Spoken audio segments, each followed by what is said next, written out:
Material kain adalah kain Royal Silk. Kain lembut, terletak di badan. Best sangat-sangat pakai. Kakak ni one set macam ni tau. Kalau you all nak kain je, tak ada masalah. Nak tudung saja pun tak ada masalah. Yang pasti kakak, pagi ni I belanja harga borong kakak. You tengok ni kak. Ni, yang warna ni cantik gila-gila sayang. Warna dia lembut.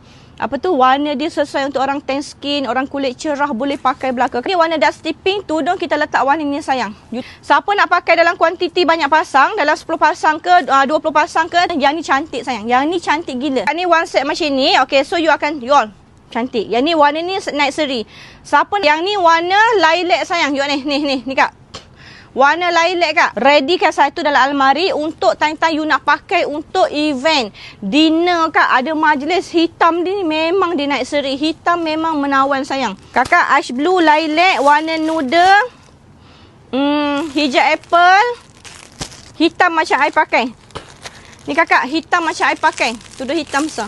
Hitam macam I pakai you all. Nak tudung hitam satu. Oh, tudung hitam ada. Kakak ni, hitam macam I pakai. Okay, you all nak combo yang mana sayang?